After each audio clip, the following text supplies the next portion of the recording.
forget to like, subscribe, and hit the bell for more unforgettable travel Welcome inspiration. aboard one of the most iconic rail journeys in the United States, the Amtrak California Zephyr. For the next 52 hours, you will experience a 3-day journey from San Francisco all the way to Chicago, crossing 2,438 miles and 7 states.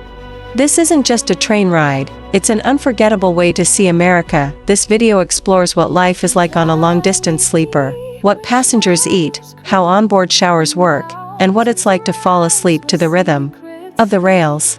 Along the way, the route spans 7 states and 2,438 miles, climbing to 10,000 feet, winding through California's countryside, crossing the Sierra Nevada and the dramatic Rocky Mountains, and rolling through rural America toward Chicago for flying and driving. From what I've learned, you get on and it starts going. The first step is getting on the train and meeting our conductor, Tony the Tiger. What's your name? Tony like the tiger. Tony like the tiger, I like it. This is so cool. Woo! You got it. Good to have. Amazing. Thank you, Tony the tiger. I could put one underneath. Oh, you know how to do the baggage, obviously? Wow! Keep your space. It's like it doesn't even exist. Right. Unreal. There we go. Thank you! Thank you. Welcome aboard. Welcome aboard the Amtrak sleeper train. 52 hours across the country. I'm so excited. It's feeling real. I didn't think I'd be this stoked to be in here right now. What? This is like another world. This is those booking a sleeper cabin. The experience is more than just travel, it's comfort on the rails. Each private room offers cozy seating that transforms into a bed at night, fresh linens, and a dedicated attendant to assist with anything along the way down. Destinations ahead include Reno, Salt Lake City, and eventually, Chicago. You don't need to do much on this journey, it almost feels like teleporting from one destination to another. Along the way, you'll see views that simply aren't possible from the road. Unlike highways, train tracks cut through landscapes often hidden from cars, revealing sights only possible by rail. And now, moving across America, it's time to settle into the sleeper cars. Amenities like showers and can enjoy meals in the dining car. All right, this is the shower. You shower where you use the restroom. Yes, we have our very own shower and toilet in our room. we're gonna shower in a train. And we're gonna shower on a train. It's actually so cool. This is a lot like our van bathroom, I would say. Bigger. Just a lot nicer. You're gonna need this handle, eh? Oh yeah. We have 2 beds, an upper and lower bunk, a table, Tip number 1.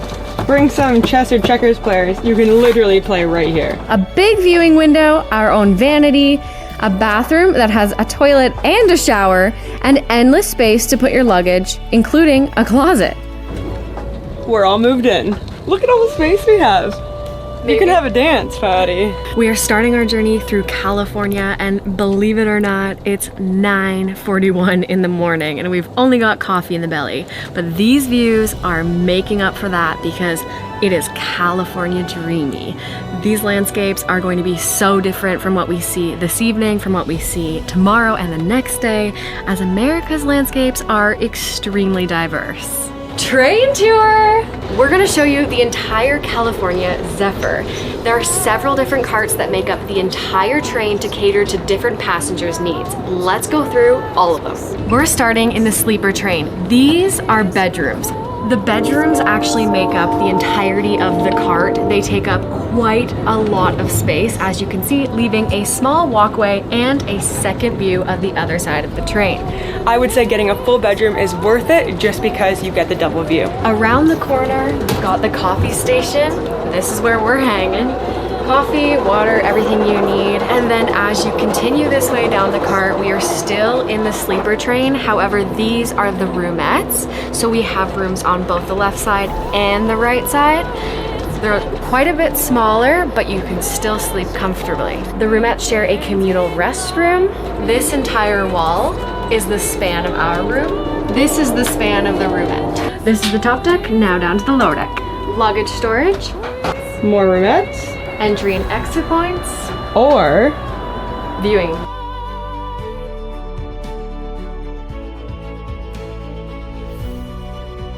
Different cars, each designed for different needs. Starting with the sleeper cars, The bedrooms take up most of the space, offering wide windows and privacy. Around the corner is the coffee station, always stocked with coffee and water. Smaller roomettes line both sides of the car, more compact, but still comfortable. The dining car offers freshly prepared meals. It's a social hub, where passengers gather for breakfast, lunch, and dinner. With panoramic windows, meals here aren't just food. With wide windows and even glass-domed ceilings on some trains, this is the place for sightseeing, photography, and meeting fellow travelers. Observation car, we can go down to the cafe and the lounge. The lounge car is another social space on the train, offering comfortable seating, large windows, and sometimes a cafe or bar service. Passengers can relax, enjoy a drink, and take in the views. Lastly, the coach car. These are standard seating cars for passengers who prefer a more economical option. Coach cars can offer comfortable seats, restrooms, and the option to purchase snacks and beverages. This 3-day train journey to Chicago is truly awe-inspiring. The excitement is contagious. The first major stop, Sacramento.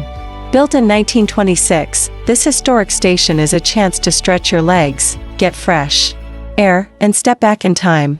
Determined to get off at every long stop, the travelers marvel at the sheer size of the train before hopping back on board. All right, everyone, we are at our first long stop. We have 10 minutes. We've made it to Sacramento, the 4th stop for the train, but the first of the 9 most popular stops where you can get out, take a stretch, get some fresh air, which I imagine is going to be very nice. We have an unknown amount of time here, and until they say all aboard, we're free. First thing to know, this station was built in 1926. Let's just rewind and go back to train travel in 1926. Wow. And we've made it our mission to get off at every long stop possible. Some are at 5 a.m. We are not early risers, but we will see you at every stop. Look how big it is compared to you. I know. Just gonna put this out there, and I don't really know what it means, but it is truly such a funny way to travel. Just like this big, giant metal, hunk of metal, flying down a hunk of metal. Right here. To your left up the stairs. You got it.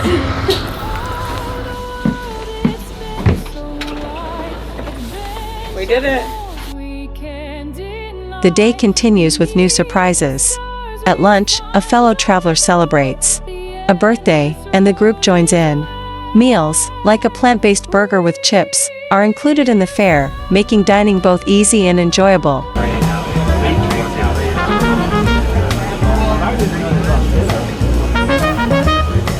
Today we're having a plant burger with chips, with a drink, and you can have dessert. All the meals on the Amtrak train are included in your fare. And that was lunch. 10 out of 10, exceeded my expectations once again.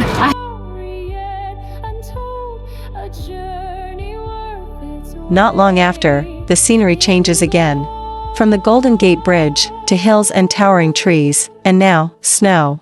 At 7,000 feet, the train winds through Donner Pass, surrounded by a stunning winter landscape. This is also where having a full room pays off. With windows on both sides, nothing is missed. Views sweep by in every direction. Tahoe National Forest, then the descent into Truckee, and finally Reno, Nevada. Each town feels like it's out of a movie, postcard-perfect stops, each with its own charm. The travelers can't help but feel grateful for the slow, cinematic rhythm of train travel.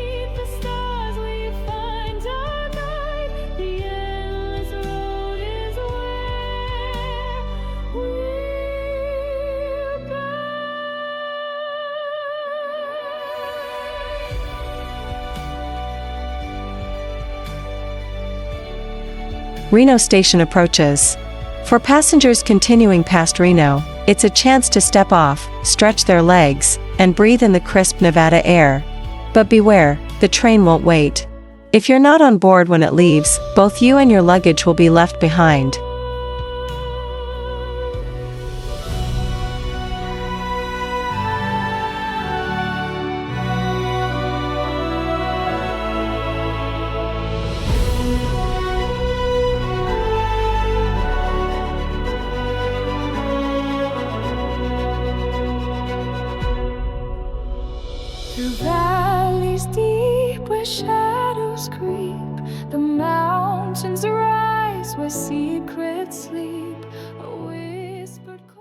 As evening falls, it's time for dinner in the dining car. Shared tables bring strangers together, and in no time new friends are made. Our reservation, and we are joined by our new 2 friends. Tonight's meal includes flank steak with mashed potatoes, salmon with rice, and even a plant-based pasta with sausage. It's a full 3-course dinner, And what do we hearty, have? We have flavorful. flank steak with mashed potatoes and looks like green beans and wax beans. And over here, I have salmon and green beans and a rice and a roll. love it. You guys are professionals, by the way. In front of the camera, look at this. Got a bolognese pasta with a plant sausage and green beans. And green beans and a bun. That looks very good. Wow. That's amazing. This is a 3-course meal, folks. How does it taste? Pretty darn good. Bye, y'all. What's really cool about these trains is if you're traveling as 2, you will sit down with another pair. And so both at lunch and dinner today, we were able to You're forced to make friends. meet people, and it's been a great experience. Yeah, I'm happy. It is really fun. And The social side of the train comes alive. Dinner becomes more than just a meal, it's a shared experience, where travelers from all walks of life connect over food and the wonder of slow travel. Shared tables encourage conversation, and by the end of the evening, strangers feel like friends. This sense of community is one of the things that makes train travel so special. This is train life at its best. Cozy cabins, breathtaking scenery, and the 7:32 joy of on a train unhurried means? exploration. bedtime. That's the bedding. Serious note, where did he pull this ladder out of? I actually don't even know. I have no idea. I can't believe they make your bed. I had to build my bed in a van. Who gets top and who gets bottom? I feel like the top isn't bad. You have to strap yourself in so you don't fall off. Back in the sleeper car, staff transform the cabin for the night. Beds fold down from the walls, complete with fresh sheets, blankets, and even safety straps for the upper bunk. It's surprisingly comfortable, with mattresses more luxurious than expected, and a cozy blue night light to drift off to. This is their first night on the Amtrak train, and while the train stops through the night, morning greets them in the Utah desert. Welcome to Utah. Day 2 begins with sweeping views from the observation car. Rolling along the Colorado River, it's said that river rafters often moon the Zephyr as it passes. Today, though, the scenery provides the entertainment: wide rivers, canyons, and endless blue skies. The train pulls into Grand Junction, Colorado, where a historic station still stands. Though in need of restoration, it offers a glimpse into the golden age of train travel. A quick stop, and then it's back on board. In the afternoon, the journey continues into Glenwood Springs. Through valleys deep where shadows creep, the mountains rise where secrets sleep, a whispered call from sky so high, the open road beneath the sky. We ride along the Colorado River. It's told that the river rats will moon the Zephyr every time it goes by. Don't believe us? Here's some butts. We then played piggies and took in the views, but we didn't see any butts. Only these cute ones. The dining cart do not open for you to go out. So, gotta head back to our room, and I hope we make it. We made it, y'all, and this place is cute. Of all of the stops we've been to, Glenwood Springs is by far the most adorable. We've been transported back in time. This place is historic. It's the original, and it is so cute. When you think train station, you think this train station.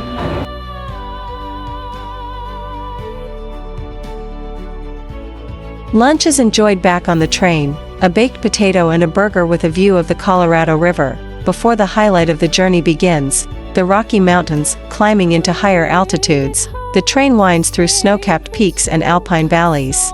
There are no roads here, only the tracks, carving their way through the Rockies.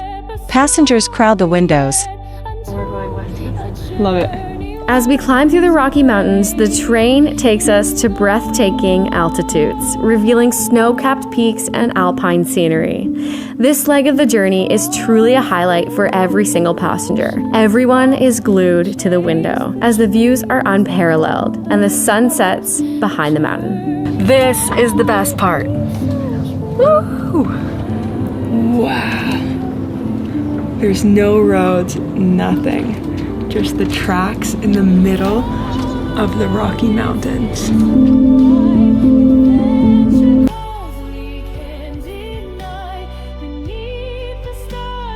Captivated by the sheer beauty of it all soon, the train enters the Moffat Tunnel, the longest on the route, cutting straight through the mountains at 10,000 feet above sea level. It takes 10 minutes to pass through, saving what would otherwise be hours of switchbacks. Emerging on the other side, the sun begins to set. Nighttime! As the captain said, enjoy the views. And just so you know, this 10-minute tunnel saves us 2.5 hours because we would have been switching back through the mountains. Now you know the truth. Painting the Rockies in a golden glow, dinner is served once more, and as beds are made again, the train arrives in Denver. But here, for the first time, there is a delay, a broken engine. Repairs stretch on for hours, and by the time the train rolls forward again, passengers drift into sleep.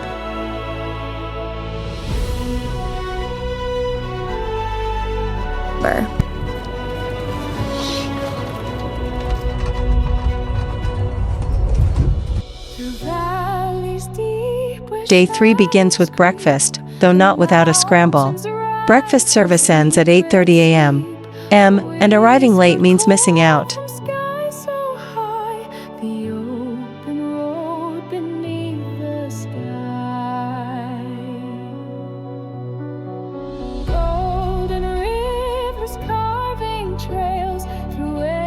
The train reaches Omaha, Nebraska, the second to last stop. Once again, delays mean arrival comes much later than scheduled. Winter has fully set in here, and the landscape is covered in snow. So did we. But our train was broken down all last night. Hence why we had no idea, because we actually slept. Not only did we make breakfast, but we made it to Omaha, Nebraska. Our second last stop. And as you can see, it's getting much, much colder. It's supposed to be here at 4 in the morning. Look what time it is.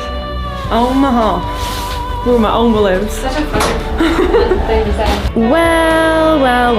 It looks like we've been delayed many hours, and all that talk of train delays is very true. The best part is about to come. Jasmine is having a shower on board the 52-hour train. I'm scared it's gonna be cold when it first starts. A shower on a moving train. Surprisingly spacious, with hot water and full amenities, it feels luxurious after 3 days of travel, though the interior of the train has remained the same. The world outside the windows changes constantly, from deserts, to rivers, to snowy plains. It's a reminder of just how vast and diverse the American landscape truly is. And day 2 inside of the train, it's always a different view outside. As we chugged along towards Chicago, we have to say we are super excited to add trains to our method of travel. And we can't wait to ride more. Over the last 3 days, we have learned a lot, so here's our tips. It can get pretty dry in the train, especially in winter, and I would recommend Visine, lip balm, drinking lots of water, and getting off the train for fresh air and a stretch whenever possible. Bring cash with you, and don't be afraid to make some new friends. After 3 days and more than 2,400 miles, the train finally reaches its destination, Chicago.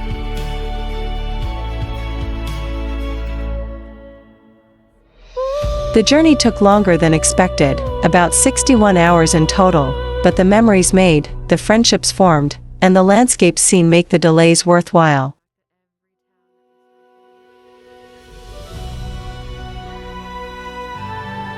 It's Chicago! I actually can't believe we're here. Train travel isn't just about getting from one place to another, it's about the journey itself.